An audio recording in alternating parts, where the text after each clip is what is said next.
বেহায়া। ইয়ে মানে হায়া লজ্জার কি আছে? এখানে তুমি আমি ছাড়া অন্য কেউ নেই? আছে, এর দুটো।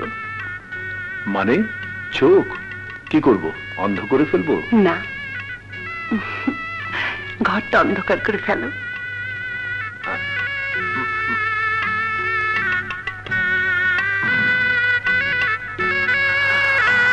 ভাবি, ভাবি, ও ভাবি। কে? ভাবিকে মা ডাকছে। কেন রে? আমি কি জানি, মাকে জিজ্ঞেস করো গিয়ে। না মানে বলছি, মায়ের কিছু বলার থাকলে সকালে তো বলতে পারবে। ঠিক আছে, আমি মাকে গিয়ে বলছি।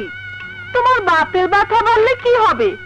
ভাবি সকালের আগে আসতে পারবে না। না ভাই,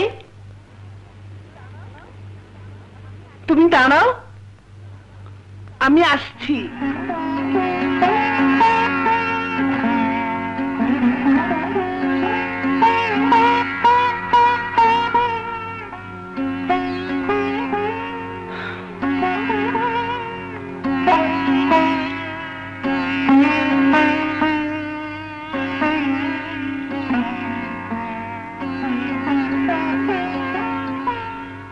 আম্মা জান,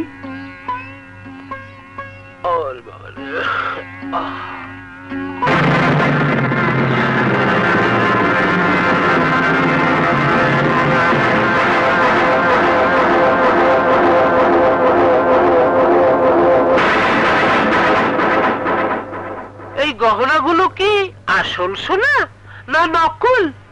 জি আসল। তোমার বাবা তো খেতে পায় না, খাঁটি সোনার গহনা টাকা পেল কোথায়?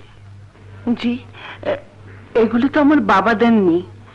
এখানে এলে আব্বাজান আমাকে এগুলো পরিয়ে দিয়ে দোয়া করেছেন। মা, খোলো, খোলো। তোমার মতো ফকিরের মেয়ের গায়ে সোনার গহনা মানায় না। খোলো। আজ রাতটা থাক আম্মা, সকালেই সব খুলে দিয়ে দেব। কেন আজ রাতটা থাকবে কেন? আজ দেখলে শরীরে সোনার গহনা খচখচ করে বিঁধবে। ঝুলো, খুলে নে। দাঁড়িয়ে দাঁড়িয়ে দেখছিস কি? খুলে নে।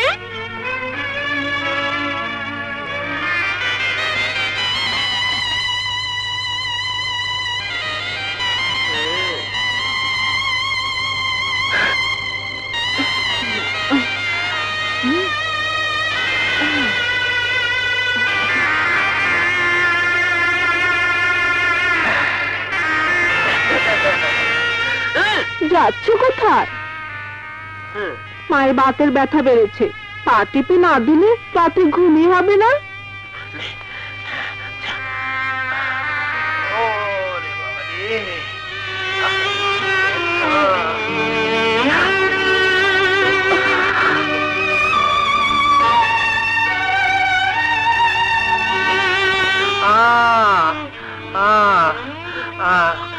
জুনু, ওগুলো রেখে তুই শুয়ে পড় গিয়ে।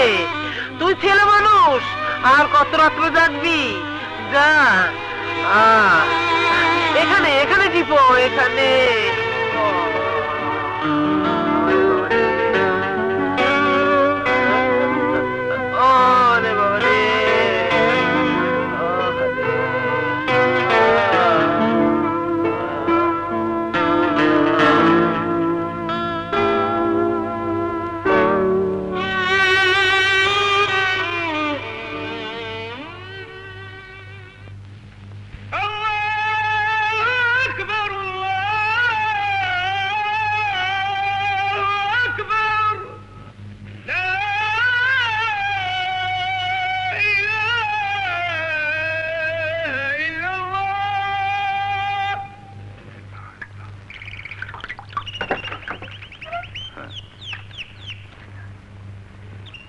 বৌমা শোনো।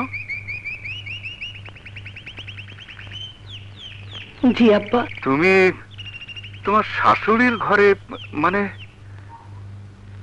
কিছু না, আমার বাতের ব্যথাটা বেড়েছিল তাই। বাতের ব্যথা তোমার শাশুড়ির? হঠাৎ নতুন রোগ যদি শুরুই হয়, আমাকে না ডেকে বড় বউকে না ডেকে এই রাতে তোমাকে ডাকতে হলো। তাতে কি হয়েছে আব্বা? ওনার সেবা যত্ন করাই তো আমার কাজ, আপনি ভাববেন না।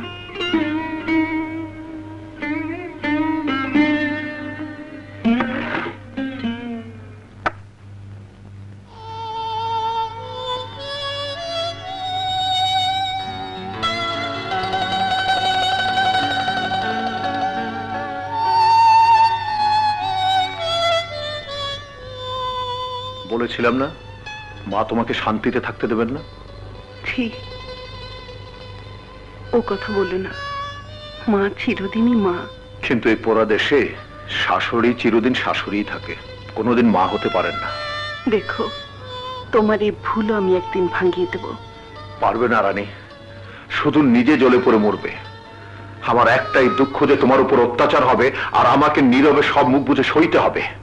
কারণ আমি কিছু বলতে গেলে লোকে বলবে বউ খারাপ ছেলেকে মায়ের কাছ থেকে দূরে সরিয়ে নিচ্ছে। মায়ের দোষটা কেউ দেখবে না। সাহেবের দেখছি এক রাতেই সহ্যের সীমা পার। কেমন জব্দ! সারা রাত একা একা মশা মারা কি সহ্য হয়?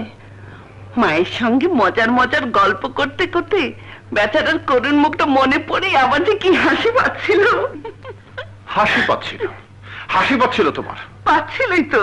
ও, আমার কাছে না থাকতে হলে তোমার হাসি পায়, আর আমার কাছে এলেই বুঝি তোমার কান্না আসে? হ্যাঁ, আসেই তো।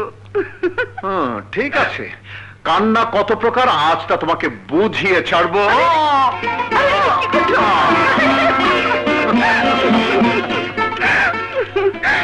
সকাল হয়ে গেছে তো। চোখ বন্ধ করলে অন্ধকার, আর অন্ধকার মানেই রাত। হ্যাঁ,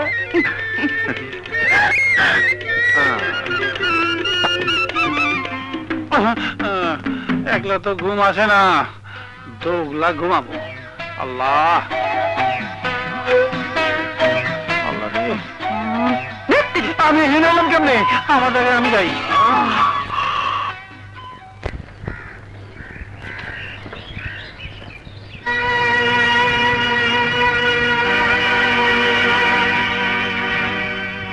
বড় বউ, ছোট বউ, আরে কোথায় মরেছে সব? কোথায় ফকিরের বাচ্চারা? সকালবেলা চিলে করে, হ্যাঁ ডিস্টার্ব করতে কোন সাদা রে? আরে সূর্য উঠে গেলে আমার পেট জ্বলে, বুক জ্বলে, মাথা ঘুরে। আমার নাস্তা কোথায়?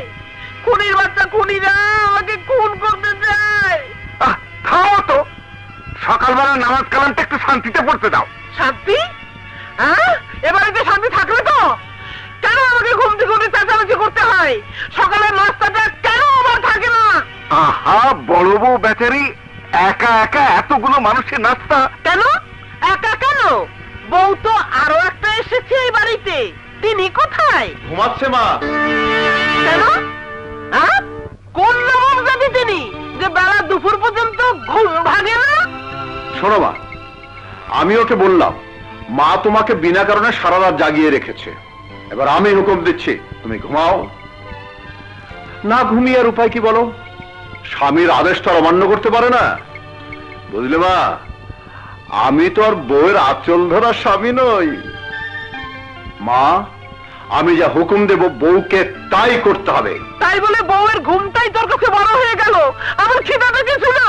হবে হবে, খিদের ব্যবস্থা হবে, একটু 1-8 ঘন্টার এদিক সেদিকের ব্যাপার। মা, অভ্যাস করে নিলেই সব ঠিক হয়ে যাবে। দেখো মা দেখো, এক রাতেই ভাইয়া কেমন বদলে গেছে। আবার বলে বউয়ের আঁচল ধরা স্বামী না।